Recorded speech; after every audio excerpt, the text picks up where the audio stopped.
આજે આપણે કથાનો સમય છે થોડોક ઓછો, કારણ કે બહારથી પધારેલા ભક્તો પણ છે.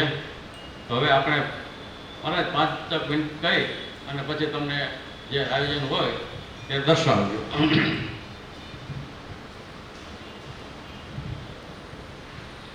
આ જીવાત્મા કે ધ્રુવ છે તે 5 વર્ષ એટલે પૃથ્વી જળ તેજ વાયુ અને આકાશ રૂપી 5નો પિંડ શબ્દ સ્પર્શ રૂપ રસ ને ગંધ રૂપી 5 વિષયો વર્ષની અવસ્થા વાળો છે. તેના પાપ ઉતાન પાપ એટલે ઊંચા બ્રહ્મલોકમાં જેનો પાદ એટલે પગ રહેલો છે એવા પરમેશ્વર છે. રાજ્યના સકામ એવો જીવરૂપી ધ્રુવને ભગવાન પોતાને ઘોડે બેસવા દેતા નથી, કારણ કે ધ્રુવ માયાના મહારાજ્યની કામના વાળો છે. તેને નિષ્કામ ભાવના ધર્મરૂપી મોટા ભાઈ પણ સોતેલો ભાઈ તે વારસદાર તરીકે હક ધરાવે છે અને આડો છે. ભગવાને પોતાને ઘોડે ન બેસવા દીધો, તેથી મોટામાં મોટું રાજ્ય માટે તપ એટલે શયનવાળી પ્રેમ ભક્તિ કરવા લાગ્યો. તેથી અંતર્યામી એવા ભક્ત વસલ ભગવાન દિવ્ય રૂપે આવ્યા અને ભગવાને સકામ જીવ રૂપે ધ્રુવને વરદાન માગવા કહ્યું. ત્યારે ધ્રુવે મોટું સકામ રાજ્ય માગ્યું.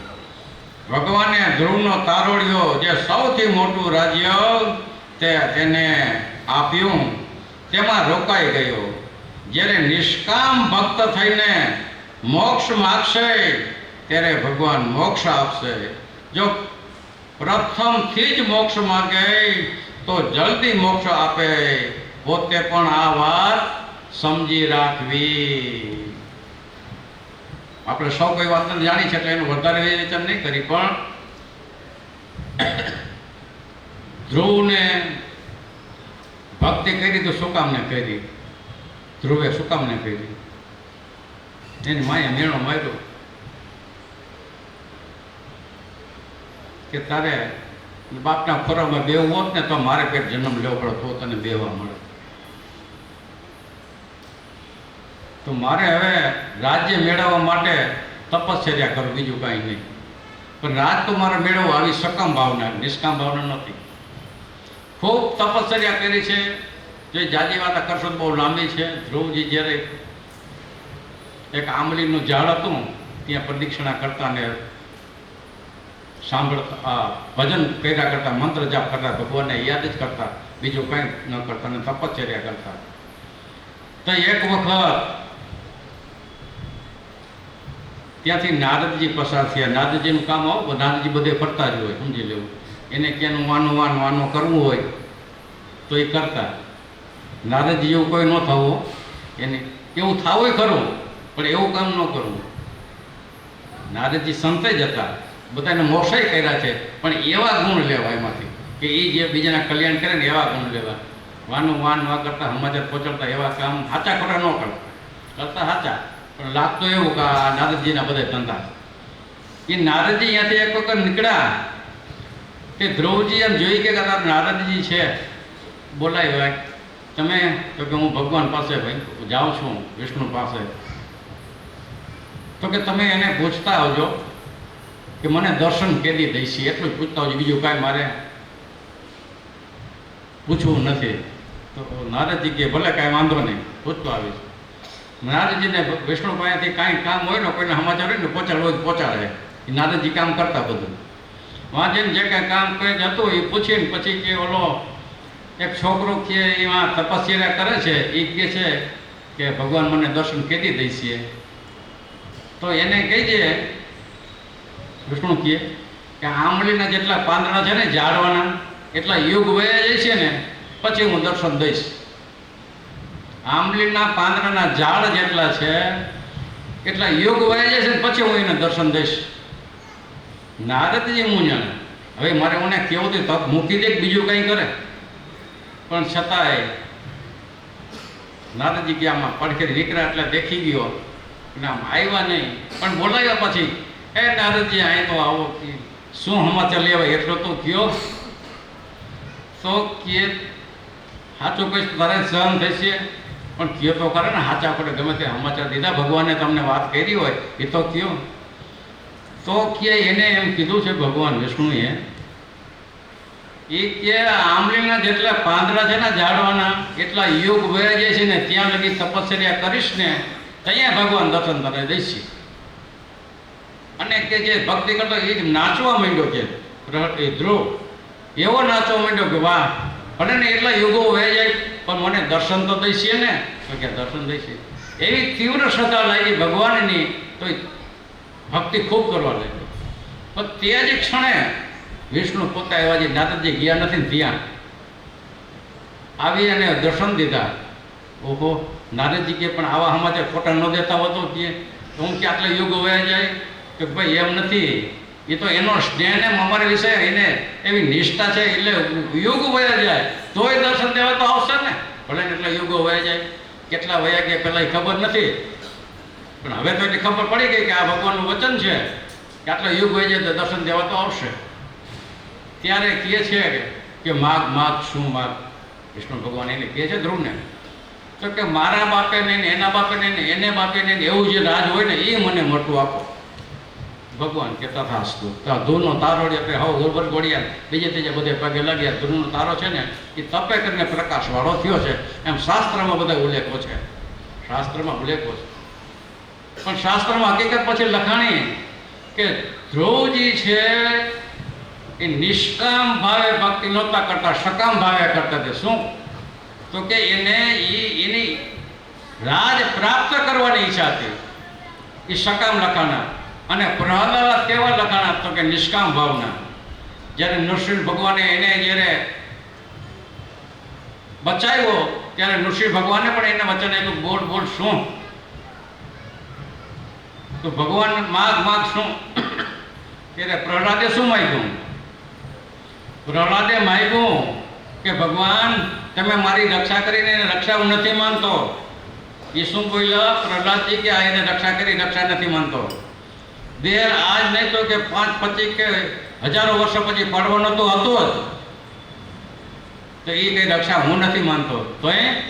તો કે આ જન્મ મરણનું જે મોટું દુઃખ છે એના થકી જ્યારે મારા ઇન્દ્રિયો અંતકરણના ગણ થકી તમે જ્યારે મારી રક્ષા કરશો ત્યારે હું રક્ષા માનીશ.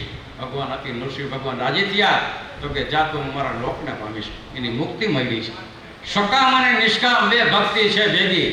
તો મારી કે સકામ છે એ ફળની પ્રાપ્તિ માટે કરીએ છીએ, નિષ્કામ ભક્તિ છે એ મોક્ષને માટે કરી છે. તો શાસ્ત્રકારો એ શીખડાવે છે નિષ્કામ ભક્તિ કરશો તો ભગવાન કે હું સકામના સંકલ્પ પૂરતો જઈશ ભેગો, નહીં પૂરું એવું નથી કે ઈચ્છા હોય તો ભગવાન કે હું ભેગો પૂરતો પણ જાઓ, પણ આવી નિષ્કામ ભક્તિ કરવી એમ શાસ્ત્રનો સિદ્ધાંત છે. બોલો યનાદિ શ્રી કૃષ્ણ નારાયણ ભગવાનની જય.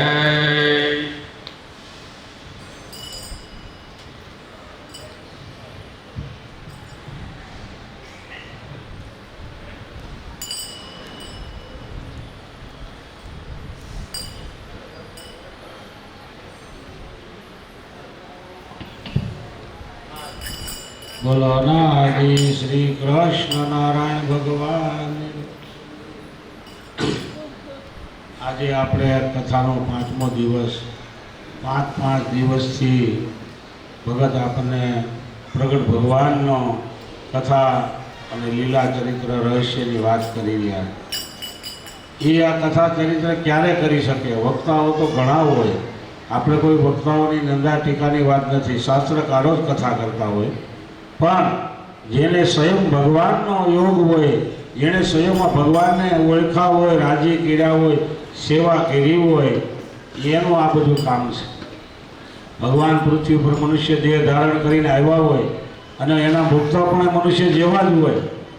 પણ આપણે એમ થાય કે આ બધા કદાચ કોઈને નવીનતા લાગે કે ભાઈ ભગવાન મળ્યા હોય તો પછી આ બધા શું કામ ધંધા ના હોય.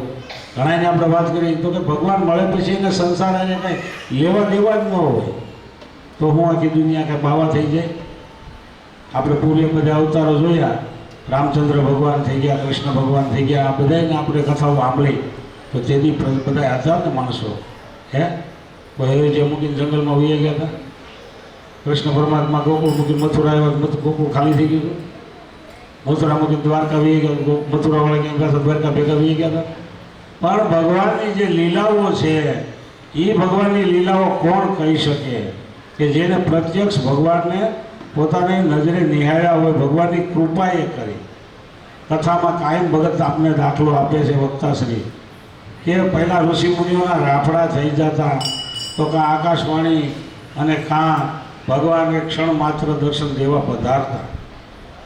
પણ જ્યારે જ્યારે જે અવતારો થયા છે એ બધા અવતારોમાં એના ભક્તો થયા, એના નામ લખાણા. એમાં શ્રીહરિ શરણાગતિ મંડળ છે કે જે અનાદિ કૃષ્ણ નારાયણ ભગવાનને ઓળખી અને ભગવાનનો રાજીપો મેળવેલા એ ભગવાન આપી શકે. આપણી પાસે જે વસ્તુ હોય એનું આપણે દાન કરી શકીએ. મારા કે બધા દાન છે એ ઉત્તમ છે, પણ એમાં સર્વશ્રેષ્ઠ દાન તો કે જ્ઞાન દાન. શું કામ? તો કે આ પૃથ્વીના જીવાત્માના કલ્યાણ માટે. કોઈની કથા સાંભળીને કોઈને એનામાંથી બે કથા એક કથા યાદ રહી ગઈ હોય તો મહારાજ એનું જીવન ધન્ય બની જાય, એનો આ ધર્મ છે એ છેલ્લો જન્મ બની જાય. એટલે એ માટે મોટા મોટું દાન હોય તો મહારાજ કે એ જ્ઞાન દાન છે. તો આવી રીતે આપણને કથામાં એટલું ભગવાનને મળેલા છે એટલે બધા આવે. એમ શરણાગતિ મંડળના ભક્તો જે આજે આ કથા ભગત વાંચવા પધાર્યા, કતારગામ મંડળે આયોજન કર્યું તો પૂનાથી પણ ભક્તો સ્પેશિયલ કતારગામ મંડળના આમંત્રણને માન આપી અને આજે આપણી કથામાં 3 દિવસનો લાભ લેવા માટે પોતાના કામ ધંધા બંધ રાખીને પણ એ કથા માટે આવે. ક્યારે આવે કે જેને ભગવાનનો ખપ છે, જેને ભગવાનની ઓળખાણ છે અને જેને ભગવાન મળ્યા છે એટલે એ બધાને તાણ કરે કે આવો કથા સાંભળો, આપણા જીવનું રૂડું કરો, આ જન્મને છેલ્લો જન્મ કરી લો. અને એક ચોખ્ખી વાત છે ભાઈ, કથા કરવી હોય તો 4 વ્યક્તિની ફૂલ જરૂર હોય. પહેલા નંબરે કે કથા કરવી હોય એટલે લક્ષ્મીજી જોઈએ આપણે. પૈસા ન હોય તો કથા ન થાય, એ ચોખ્ખી વાત છે ને ભાઈ.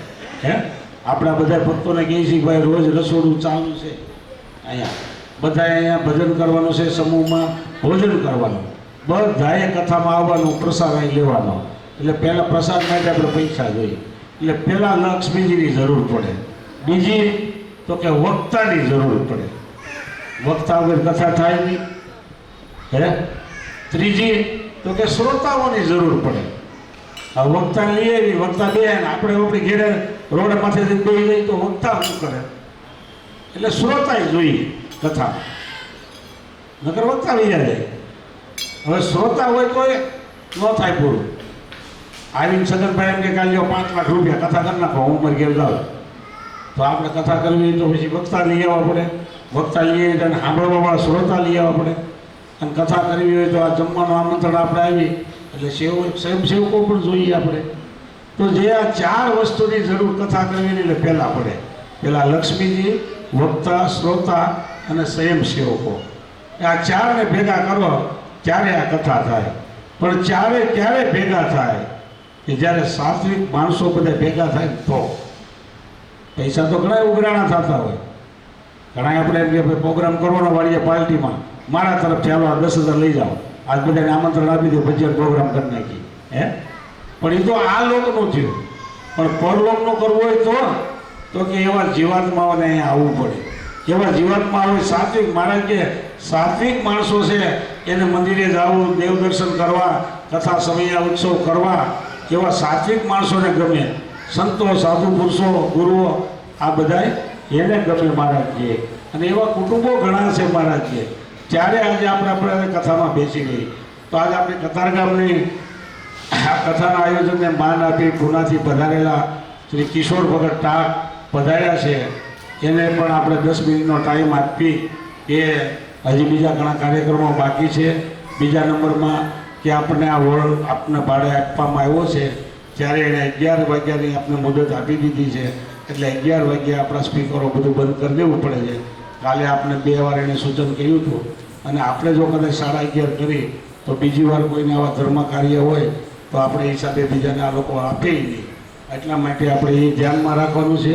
અને સમૂહ જાજો હોય તો સમૂહને ધ્યાનમાં લઈ અને કથા વાર્તા સત્સંગ કરવાનો પણ સમય મર્યાદા છે. માટે કિશોર ભગત તાત્પર્ય પણ કથા વાર્તા કરશે અને પછી શામજી મહારાજ પણ પુનાથી પધાર્યા છે. આજે આપણે બે ભક્તોનો કથાનો લાભ લેવાનો છે. આપણો જેમ કીધું એમ સમયો કરવાનો છે. બાલકૃષ્ણ પ્રાગટ્ય ઉત્સવનો ચડાવો ચાલુ છે. બીજી ઘણી જાહેરાતો આવી ગઈ છે, એ પણ કરવાની છે. તો કિશોર ભગત હવે આપને મહારાજનો 10 મિનિટ કથા વાર્તા સત્સંગનો લાભ આપશે.